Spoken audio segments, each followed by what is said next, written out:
Vosotros pues oraréis así: Padre nuestro que estás en los cielos, santificado sea tu nombre.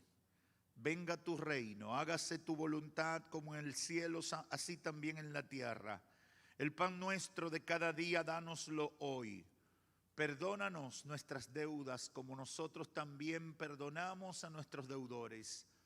No nos metas en tentación, sino líbranos del mal, porque tuyo es el reino, el poder y la gloria por todos los siglos. Amén. Pueden tomar asiento. Gloria a Dios.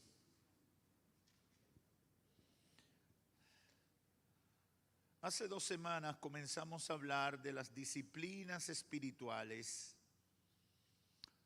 e hicimos una especie de introducción diciendo en primer lugar que las disciplinas son determinantes para un ejercicio eficiente de cualquier actividad humana y que desde la perspectiva espiritual también eran necesarias.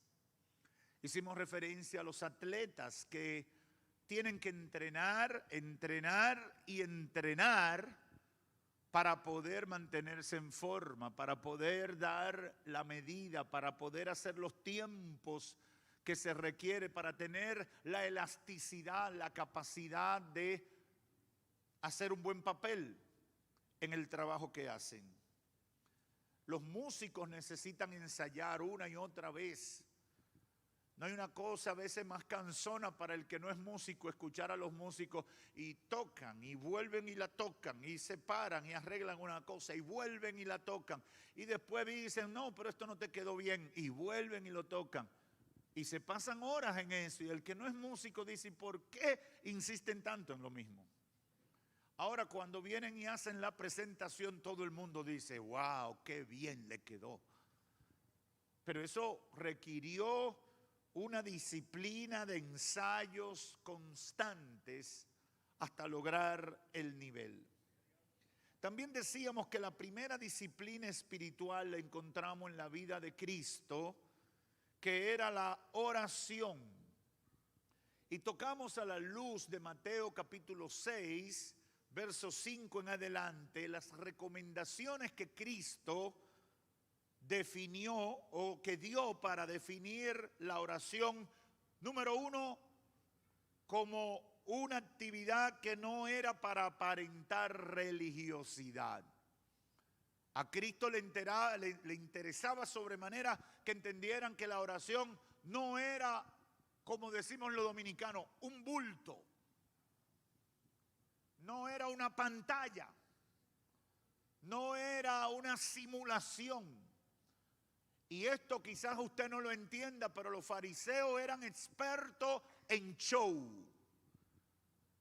Mi hermanito Eliú y creo que Elizabeth, cuando yo le hacía algunas travesuras, me decían, no sea showcero. Porque ellos como más pequeños entendían que yo lo estaba manipulando con alguna reacción. Los fariseos eran showceros. El tema de lavarse las manos, ellos metían la mano en el agua e iban así, hacían una procesión, hasta que el aire les secaba las manos. Y todo el mundo se daba cuenta que ellos se lavaron las manos. Por eso cuando los discípulos no se lavaron las manos, ellos estaban en crisis porque no había show. Y entonces dijeron, aquí no se lavó la mano, porque para lavarse la mano, aquí hay que hacer un espectáculo.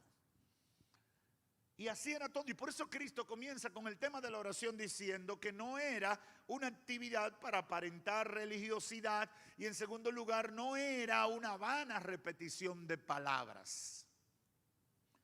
Terminamos reconociendo que en la vida de Jesús la oración fue determinante. Y lo hizo sistemática e intencionalmente, algo que nosotros también debemos imitar. Hermanos y amigos que me escuchan, siempre hablamos a las personas de la importancia de la oración. Dentro del ambiente cristiano es un tema que se toca con frecuencia. También con frecuencia hablamos de la eficacia de la oración para enfrentar las batallas de la vida, y eso también es correcto. Pero sorprendentemente no hablamos tanto de algo a lo que Jesús hizo referencia en este capítulo 6 de Mateo a partir del verso 9. Y es lo que yo llamaría la parte didáctica y estructural de la oración como guía para el desarrollo de una disciplina espiritual saludable. Muchas personas me han expresado cosas como estas. Muchas personas me han dicho: pastor, yo quiero orar, pero cuando me pongo a orar se me acaban las palabras a los 2 minutos. ¿A alguien aquí le ha pasado eso? Sea sincero, que por eso usted no deja de ser cristiano. Por eso usted no deja de ser cristiano. Hay gente que me ha dicho: pastor, yo quiero pasar mucho tiempo en oración, pero no sé qué decir después de pedirle a Dios todas las cosas que yo quiero que haga en mi vida. Ahí se me termina la oración. Otros me han dicho que quieren orar, pero se cansan de decir o expresar la misma cosa todos los días cada vez que oran. Yo digo lo mismo siempre y no me sale algo diferente. Otros me han dicho: pastor, increíble, cada vez que me pongo a orar, desde que me arrodillo me duermo. No voy a pedir que levante la mano. Hay algunos que me han dicho que cuando se ponen a orar, todos los problemas del día, todos los temas preocupantes de su vida le vienen a la mente y no logran concentrarse en la oración. Pudiera seguir diciendo cosas que dice la gente, pero yo creo que todos ustedes entienden que es una batalla orar. Nos cuesta orar. Ahora, ¿cómo podemos orar? ¿Cómo es la estructura de la oración? Para desarrollar un ejercicio permanente de oración, ¿cómo lo hago? Escucho muchos predicadores hablar de la oración como recurso, como disciplina valiosa, como la llave que abre todas las puertas, como el recurso poderoso para el cristiano, pero casi no escucho orientar a la gente como lo hizo Jesús. Jesús recomendó que debemos orar primero en un lugar aparte. Hicimos un poquito de referencia a eso en la vez anterior. Debemos orar en un lugar libre de distracciones que nos impidan concentrarnos en la oración. Verso 6 de Mateo capítulo 6. Pero tú cuando ores, entra en tu cuarto, cierra la puerta y ora a tu Padre que está en secreto. Y tu Padre que te ve en lo secreto te recompensará en público. Cristo está hablando de un lugar particular que debemos separar, o una característica de un lugar para nosotros orar. Tenemos que aprender a identificar eso. Creo que fue el hermano G.J. Ávila, o no sé si fue alguien parecido a él, que escribió un libro, La ciencia de la oración. Yo no lo he leído. Cuando yo era muchacho se anunciaba mucho. Pero lo cierto es que la oración debe ser un ejercicio planificado, comenzando con el sitio. Yo debo aprender a tener un lugar para orar. Y aquí Cristo hace referencia a eso. Usted me dirá: bueno, pastor, pero cuando yo estoy en tal sitio, es que yo no me estoy refiriendo a ese tipo de oración.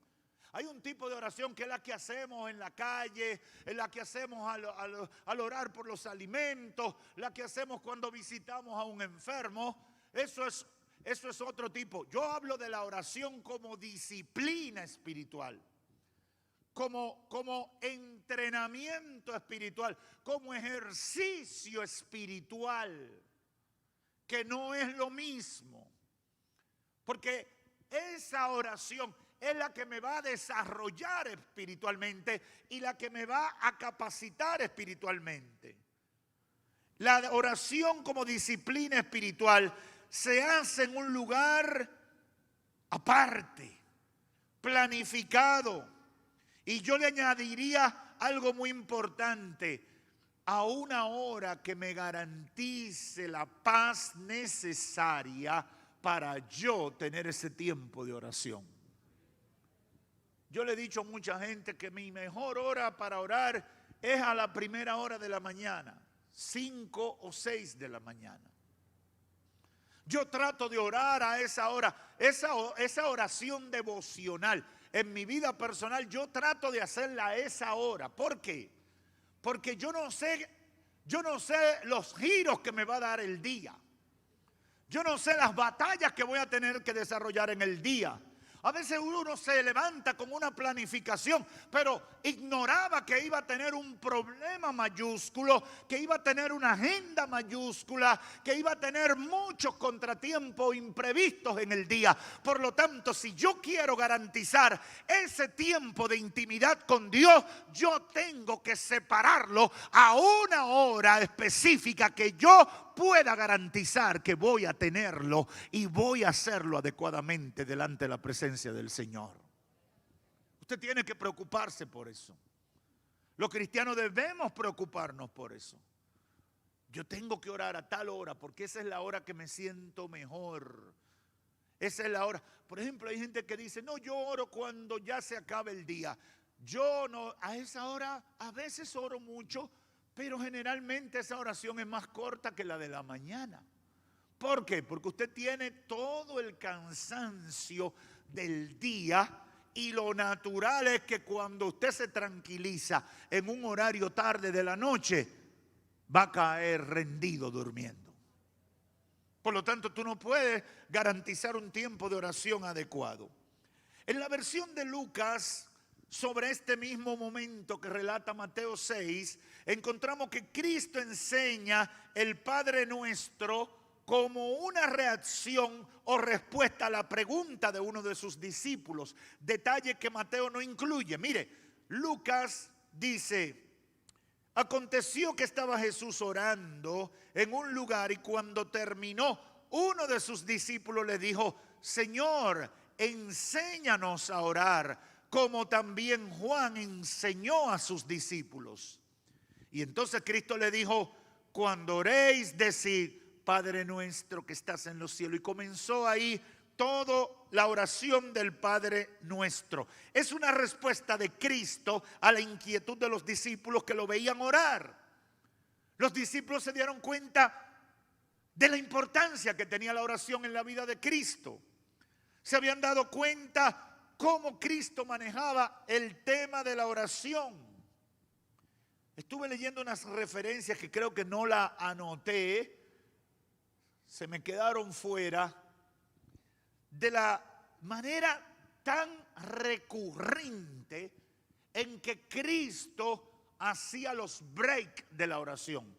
Tú vas a encontrar en los evangelios que Cristo oraba al comenzar el día, que Cristo durante las actividades, en pausas que hacía durante las actividades diarias, sacaba un tiempo aparte y se iba a orar. Y va a encontrar que cuando terminaba toda la actividad, Cristo también sacaba tiempo y se retiraba a solas a orar. Es impresionante, no sé si lo tengo por aquí, pero es impresionante. Mire, aquí dice Lucas 5:16, pero con frecuencia Él se retiraba a lugares solitarios y oraba. Y esto lo está diciendo en el momento que Él cura a un leproso. Pero Lucas notó el detalle y lo puso ahí en el verso 16 del capítulo 5. Con frecuencia Jesús se retiraba a lugares solitarios y oraba. ¿Por qué lo hacía en lugares solitarios? Cristo no tenía domicilio. Cristo no tenía un lugar permanente. Además desarrollaba un ministerio itinerante. Por lo tanto, Él hacía los espacios. Lo mejor es tener un lugar, porque Él mismo lo recomienda. Pero en el caso de Él tuvo que hacerlo en el tránsito de cada día. La oración del Padre Nuestro es la respuesta a la inquietud de los discípulos que lo veían orar. Y es importante aquí resaltar que el Padre Nuestro no puede ser una fórmula estática de oración, una repetición de palabras exactas como lo han adoptado algunos grupos religiosos. ¿Por qué? Porque entraría en contradicción con lo que Cristo dijo a partir del verso 5 y 6 de Mateo 6. No puede ser una vana repetición de palabras. Entonces, si Cristo enseña el Padre Nuestro y dice que no puede ser una vana repetición de palabras, entonces, ¿qué es? Obviamente es un modelo donde está tratando de proyectar unos elementos, una estructura, una maqueta de cómo debemos orar.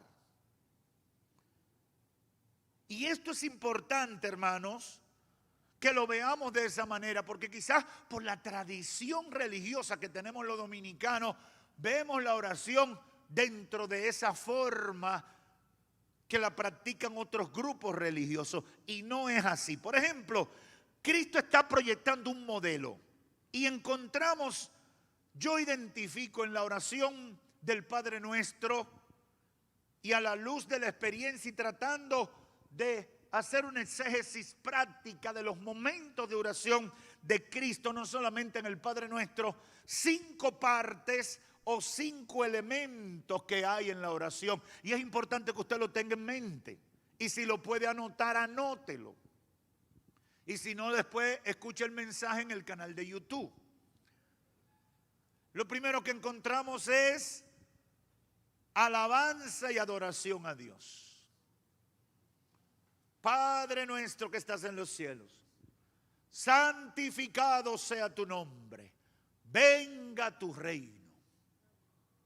Hay alabanza, hay adoración. En la oración nosotros tenemos que aprender a dedicar un tiempo a la alabanza y la adoración a Dios en intimidad, a ejercitarnos en la expresión espontánea de cuánto agradecemos, cuánto reconocemos al Señor, cuánto lo valoramos, cuán grande es para nosotros. Un segundo elemento es el agradecimiento. Cuando Cristo hace referencia al pan nuestro de cada día, implícitamente está agradeciendo. Y toda la Biblia habla de la importancia de ser agradecido. Nosotros tenemos que aprender en nuestra oración a darle gracias al Señor. Yo no sé si usted lo hace, pero hay que hacerlo. Gracias, Señor, por este día.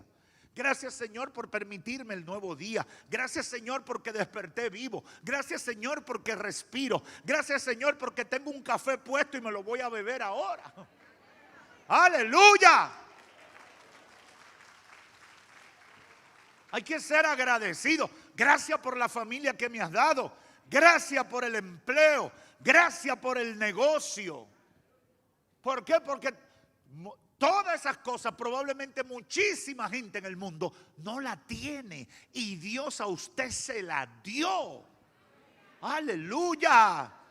Hermano, qué bueno es estar en salud y levantarse bien y poderse beber una taza de café y comerse un pedacito de pan o galletica. Pero usted lo ve eso normal. Pero ¿cuánta gente no puede hacer eso? ¿Cuánta gente tiene la limitación de que no puede por diferentes problemas de salud que tiene? Qué bueno comerse un arroz blanco con habichuelas rojas, carne guisada, aguacate, ensalada, plátano maduro. Una parte, esa dieta dominicana es terrible. Eso no es nada saludable. Pero hermano, qué bueno usted darse esas harturas y sentirse bien y decir, wow, gracias, Señor. Hermano, eso es maravilloso. El domingo Yo tenía que predicar 3 veces y después que salgo de aquí del segundo round, yo sentí como que se me acabó la batería. Y digo, pero tengo que viajar para la Romana y tirar paquetico en el nombre de Jesús a las 6. Y fui a un sitio a comer y veo un sancocho de habichuela con las 7 carnes de Apocalipsis y los víveres todos salteados. Le dije a los hermanos que andaban conmigo, yo no sé qué ustedes van a comer, pero eso me levanta la energía a mí hoy. Y los que me vieron en la Romana saben que energía no me faltaba. Aleluya. Qué bueno es comer, hermano. Qué bueno es poder comer y digerirlo bien. Y dar gracias a Dios. Usted tiene que dar gracias a Dios por eso. Decirle gracias, Señor, todos los días. Porque todo mi cuerpo está funcionando para yo poder comer, aprovecharme y recibir el sustento que mi cuerpo necesita. Hay que incluir el agradecimiento. La intercesión es un tercer elemento. Hágase tu voluntad como en el cielo, así también en la tierra. Y ahí mismo la confesión de pecado. Yo lo puse prácticamente junto. Intercesión y confesión de pecado. Siempre en la oración hay que pedirle perdón al Señor por cualquier pecado que hayamos cometido. Hay que pasar revista a nuestra vida, a nuestro accionar. Y a veces uno cree que lo hizo todo bien. Pero cuando tiene ese momento de reflexión, muchas veces el Espíritu Santo viene y te confronta y te recuerda, mira, tú ofendiste a fulano, vino a servirte, vino a saludarte, trató de decirte algo y tú molesto le dijiste algo que se sintió mal. Prepárate para pedirle perdón. Yo no sé si a usted le ha pasado, pero a mí me ha pasado muchas veces. Hay que estar dispuesto para decirle, Señor, perdóname. Pero también hay que estar dispuesto para decir, Señor, obra en la vida del vecino que me pone la basura al lado. Señor, ten misericordia de ese vecino que me pone un rututú ahí hasta las 3 de la mañana. Eso me decía un hermano allá en la Romana el domingo. Me dice, pastor, ore por mí porque tengo unos vecinos que se inventaron una piscina y ahí llega el barrio. Y hasta las 3 de la mañana están rututú, rututú. Y yo me he levantado a punto de perder la comunión. Bueno, tienes que interceder por eso.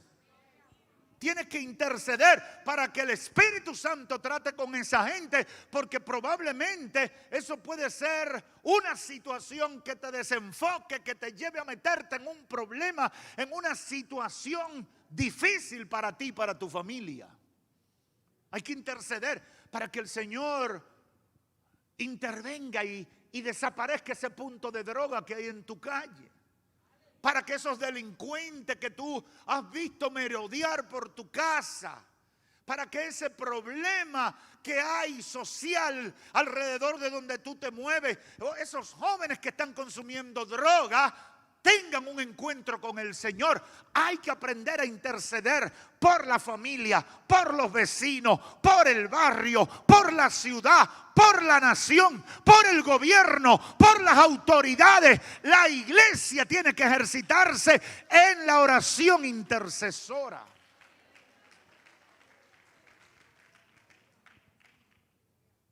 En cuarto lugar, las peticiones. Yo creo que ese no hay que decirlo. La gente puede no saber de lo otro, pero de pedir, ahí estamos claros, ¿verdad? No nos metas en tentación, líbranos del mal, tuyo es el reino, etcétera, etcétera. Y a esto le añadimos el quinto elemento, aunque no está explícito en la Biblia, pero sí en la rutina de Cristo, lo que yo llamo la meditación o el silencio para recibir la respuesta de Dios.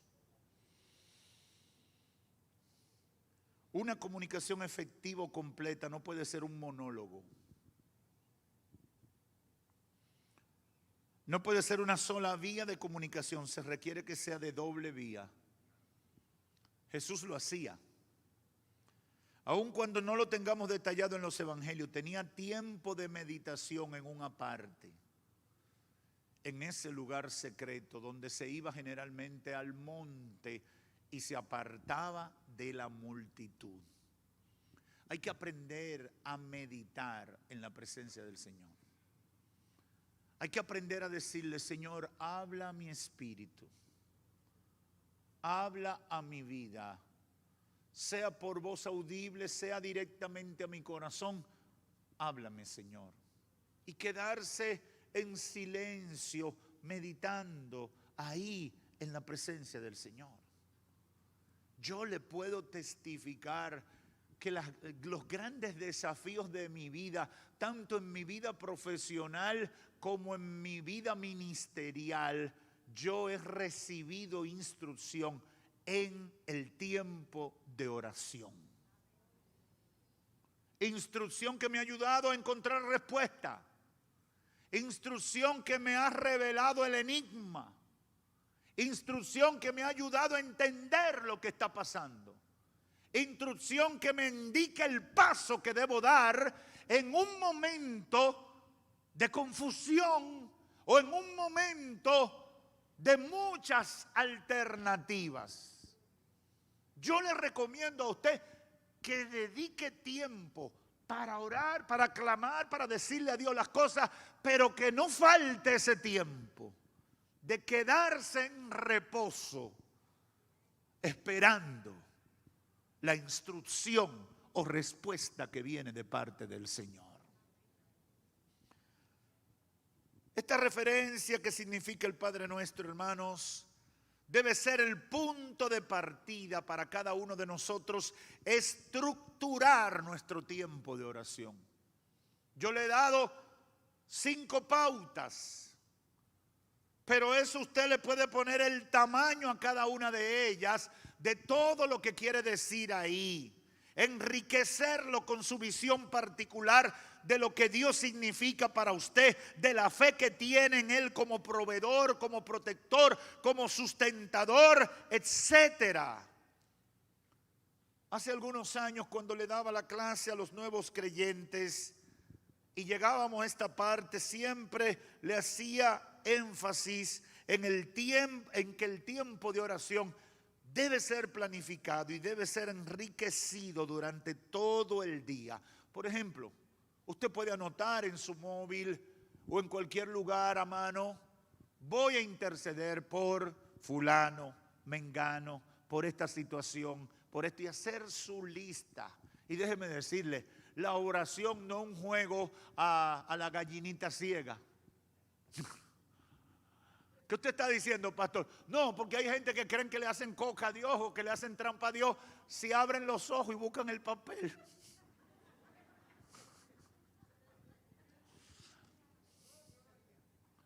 No, usted no le está haciendo trampa a Dios.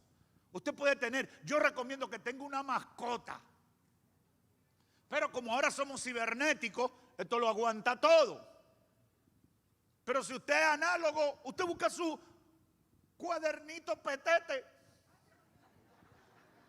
o Nacho y usted anota: voy a orar por fulano, voy a orar por mengano, voy a orar por esto, voy a orar por aquello, voy a pedirle al Señor perdón por esto, Eso se llama planificar, enriquecer, cultivar el tiempo de oración. Sobre todo en la intercesión, que tenemos tantos temas por los cuales interceder, que muchas veces no tomamos en cuenta. Debemos hacer esa lista de razones. Yo le decía a mis alumnos siempre: tienen que hacer ese esfuerzo y escribirlo. Y cuando vayan a su tiempo de oración, cuando llegue el momento, por ejemplo, de la intercesión, leerlo y comenzar: Señor, mira este tema, intercedo por esto. Y uno por uno usted va orando, uno por uno, y tu Padre que te escucha en lo secreto te responderá delante de la gente. Eso debe ser así, hermanos. ¿Por qué? Porque la oración no debe ser un ritual vacío, sin sentido, sin pasión. Debe ser una cita especial con Dios. Debe ser un tiempo donde le expresamos a Dios todas las cosas importantes de nuestra vida. La oración debe ser un tiempo más florido, más intenso y apasionado que una conversación de enamorados. Alábalo ahora. Nadie enamorado se duerme hablando con el objeto de su amor. Mi esposa y yo fuimos novios en la época del teléfono doméstico, ¿verdad? No había celular. 30 años atrás no había celular. Y era el teléfono de la casa. Y uno se ponía ahí.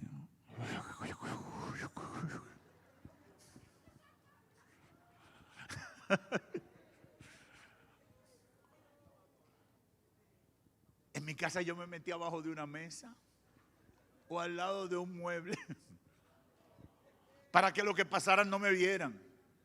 ¿Por qué? Porque yo estaba hablando algo demasiado interesante. Y si usted lo analiza semánticamente, era un saco de disparate. Sí, porque los enamorados lo que quieren es hablar. No sé si usted me entiende. El enamorado. ¿Y qué tú comiste?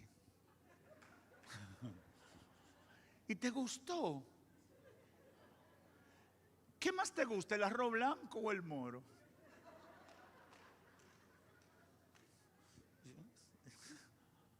Pero ¿qué es lo que quiere el que está apasionadamente enamorado? Pasar tiempo, todo el que sea posible, con esa persona de la que está enamorada. Enamórate de Dios. ¿Habrá alguien aquí que está enamorado de Dios? Enamórate, enamórate, enamórate apasionadamente. Enamórate.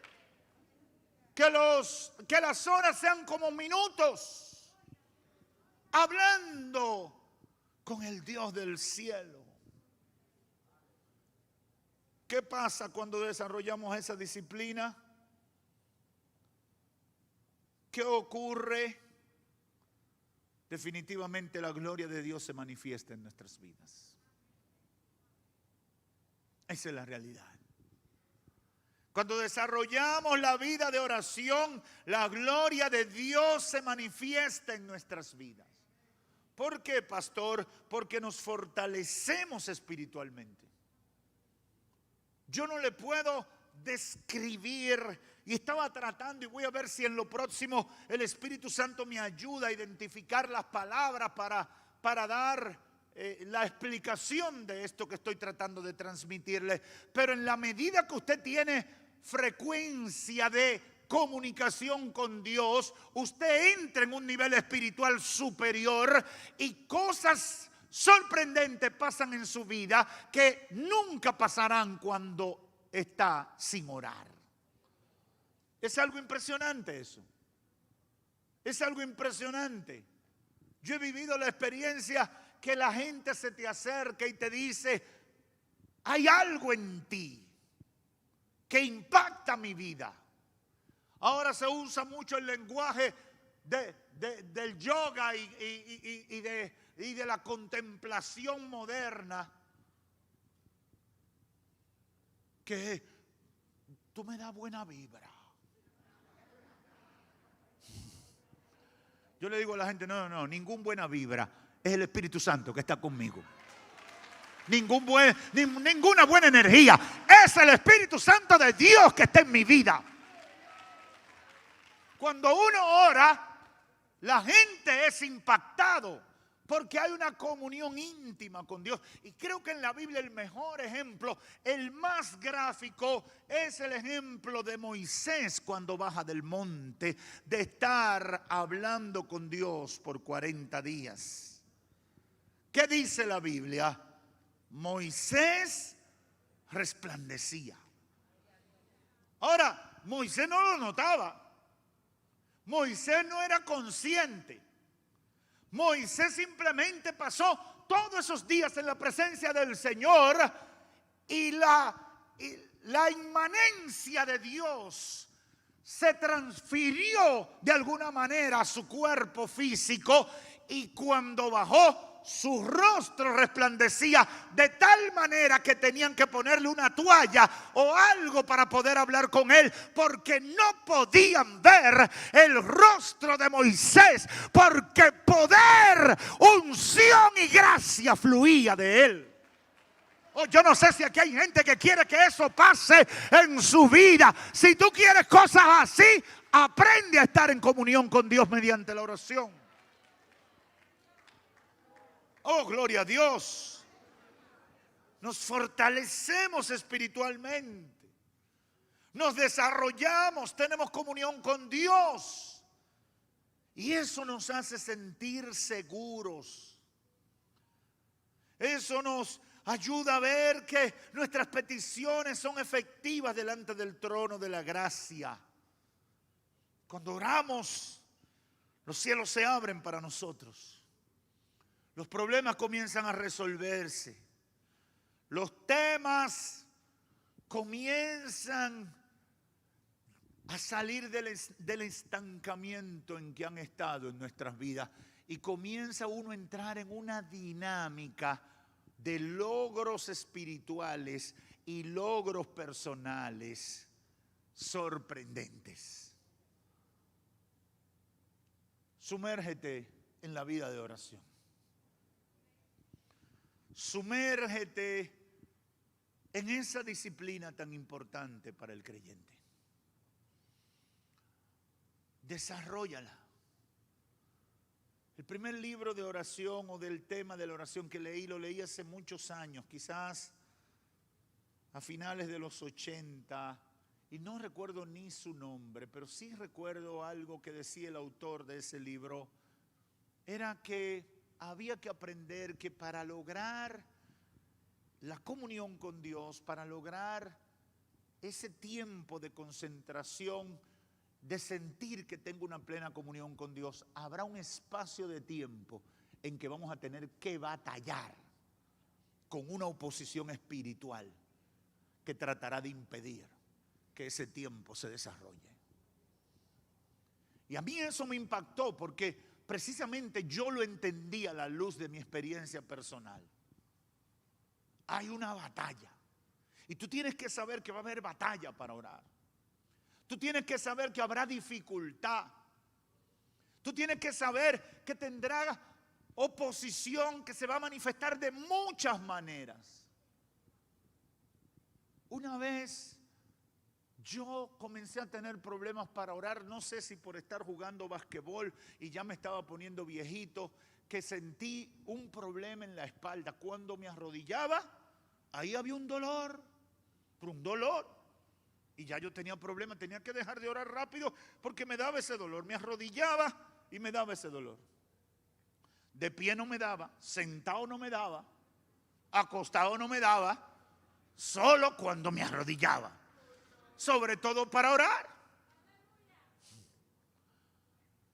Y un día estoy diciéndole: Señor, yo no puedo orar porque me duele la espalda. Sáname la espalda. Yo no oí una voz, pero algo dijo mi corazón: tírate de barriga en el suelo.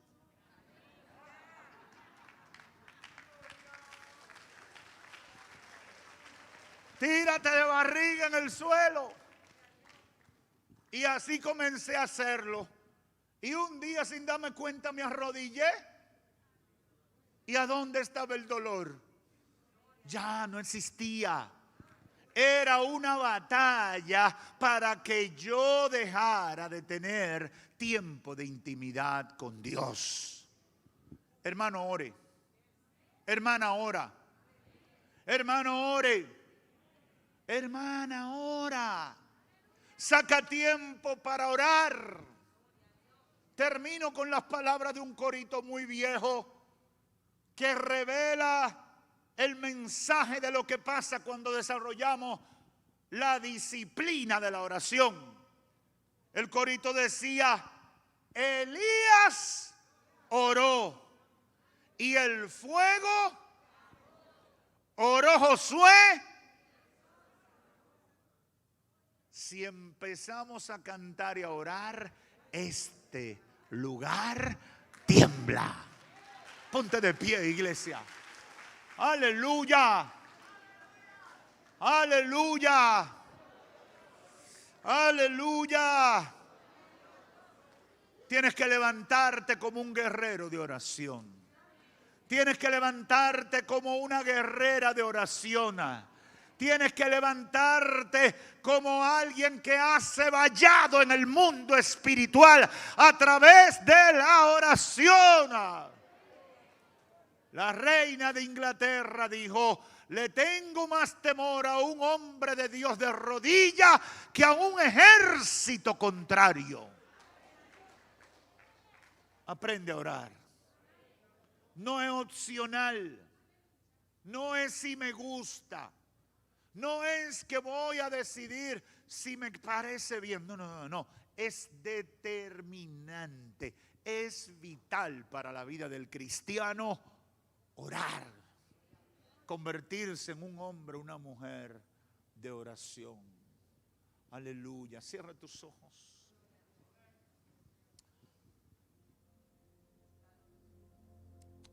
Habla con Dios en esta hora. Hay partes del mensaje que te han tocado de manera muy específica. Yo sé que hay gente que Dios las ha confrontado. Yo sé que hay personas que están aquí a la distancia, que el Espíritu Santo ha removido los cimientos de su fe, porque a pesar de ser creyentes, se pasan días sin orar. Solo se limitan a la oración cosmética de orar por los alimentos, de mandar un mensaje de WhatsApp al cielo cuando se van a acostar, pero no desarrollan la disciplina de la oración. Yo te voy a dar un minuto para que tú le digas al Señor qué le prometes hacer de ahora en adelante. ¿Qué cambio va a hacer de ahora en adelante? ¿Qué cosas vas a mejorar?